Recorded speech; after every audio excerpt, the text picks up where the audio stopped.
Hi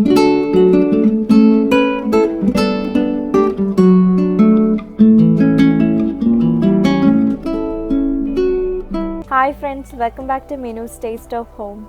എൻ്റെ channel ഇതുവരെ subscribe ചെയ്യാത്ത എല്ലാവരും സബ്സ്ക്രൈബ് ചെയ്യാൻ മറക്കരുത്. അതിനോടൊപ്പമുള്ള ബെൽ ഐക്കൺ കൂടി ക്ലിക്ക് ചെയ്ത് ഓൾ എന്ന് സെലക്ട് ചെയ്യുക. എങ്കിൽ മാത്രമേ ഞാൻ പുതിയ വീഡിയോസ് ഇടുമ്പോൾ നിങ്ങൾക്ക് നോട്ടിഫിക്കേഷൻസ് കിട്ടുകയുള്ളൂ.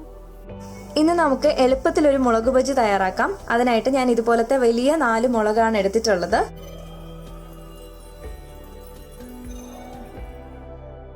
ബജിക്ക് വേണ്ടിയുള്ള ബാറ്റർ ഈ മുളകിൽ നന്നായിട്ട് കോട്ടാവുന്നതിനായിട്ട് നമുക്ക് ഇതിലേക്ക് ചൂടുവെള്ളം ഒഴിച്ചു കൊടുക്കാം. ഇത് വലുതായത് കാരണം ഞാനിത് പകുതിയായിട്ടാണ് കട്ട് ചെയ്ത് ബജി തയ്യാറാക്കുന്നത്. മുളക് ഇതുപോലെ 2ആയിട്ട് കട്ട് ചെയ്തിട്ട് നമുക്ക് ഈ ചൂടുവെള്ളത്തിൽ നന്നായിട്ടൊന്ന് വാഷ് ചെയ്തെടുക്കാം.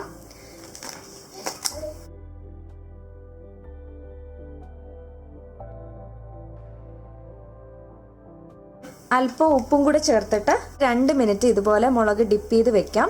ഈ ടൈമിൽ നമുക്ക് ബജിക്ക് വേണ്ടിയുള്ള ബാറ്റർ തയ്യാറാക്കിയെടുക്കാം. ബാറ്റർ തയ്യാറാക്കാം. അതിനായിട്ട് ഒരു ബൗളിലേക്ക് 1 കപ്പ് കടലമാവ് ചേർക്കാം.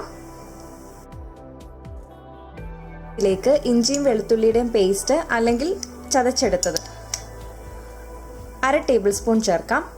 ബജിക്ക് നല്ലൊരു ക്രിസ്പിനെസ് കിട്ടുന്നതിനായിട്ട് 2 ടേബിൾ സ്പൂൺ അരിപ്പൊടി ചേർക്കാം. 1 ടീസ്പൂണോളം കാശ്മീരി ചില്ലി പൗഡർ, പാകത്തിന് ഉപ്പ്. ഇനി ഇതിലേക്ക് ഒരു ചെറിയ കഷ്ണം പുളി പിഴിഞ്ഞിട്ടുള്ള ആ ഒരു പൾപ്പും കൂടി ഇതിലേക്ക് അങ്ങ് ചേർക്കാം. ഒരു അരിപ്പയിലൂടെ അരിച്ചു ചേർക്കാം.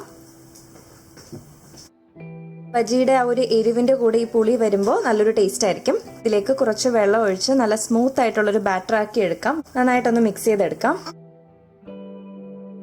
ഒത്തിരി ലൂസും അല്ല ഒത്തിരി തിക്കും അല്ലാത്തൊരു കൺസിസ്റ്റൻസിയാണ് നമുക്ക് വേണ്ടത്. അതിനായിട്ട് 1 കപ്പ് വെള്ളം ചേർത്താൽ മതിയാകും. ഇതിലേക്ക് 1/4 ടീസ്പൂൺ സോഡാപ്പൊടി ചേർക്കാം. ഇതും നല്ലൊരു ക്രിസ്പിനെസ് തരും. 2 നുള്ള് കായത്തിന്റെ പൊടിയും കൂടെ ചേർക്കാം. ഇനി ഇതെല്ലാം നന്നായിട്ടൊന്ന് മിക്സ് ചെയ്തെടുക്കാം. ഇനി എരിവും ഉപ്പും ഒക്കെ കറക്റ്റ് ആണോ എന്ന് നോക്കുക. ഇല്ലാന്നുണ്ടെങ്കിൽ അതനുസരിച്ച് കൂടുതൽ ചേർക്കാം. ഏകദേശം 2 മിനിറ്റ് കഴിഞ്ഞു. ഇനി ബജി മുളക് ഈ വെള്ളത്തിൽ നിന്ന് എടുത്ത് മാറ്റാം.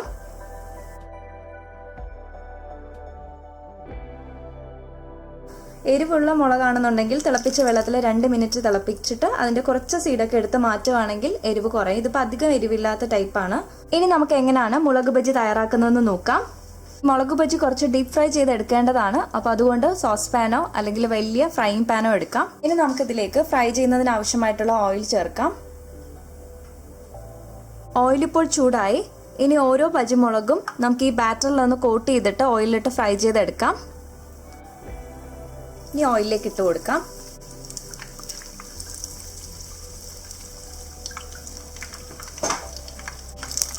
ഇപ്പോൾ മുളക് നന്നായിട്ട് ഫ്രൈ ആയി വന്നിട്ടുണ്ട്. നമുക്കിനി ഇത് ഓയിലിൽ നിന്ന് എടുത്ത് മാറ്റാം. ഇതുപോലെ ബാക്കിയുള്ള എല്ലാ ബജി മുളകും നമുക്ക് ഫ്രൈ ചെയ്തെടുക്കാം.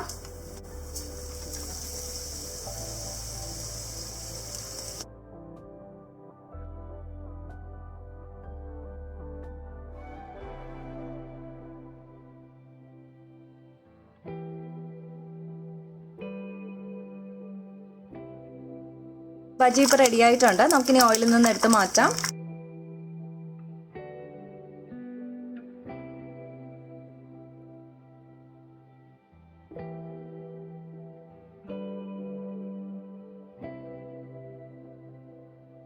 മുളക് ബജി ഇവിടെ റെഡിയായി. ഇത് വളരെ ക്രിസ്പിയാണ്, നല്ല ടേസ്റ്റിയാണ്. അപ്പോൾ ഈ ഒരു മെത്തേഡിലൂടെ നിങ്ങൾക്ക് കത്തിരിക്ക ബജിയും അതുപോലെ വാഴയ്ക്ക ബജിയും ഒക്കെ തയ്യാറാക്കാവുന്നതാണ്. അപ്പോൾ എല്ലാവരും ട്രൈ ചെയ്ത് നോക്കുക. Thank you for watching.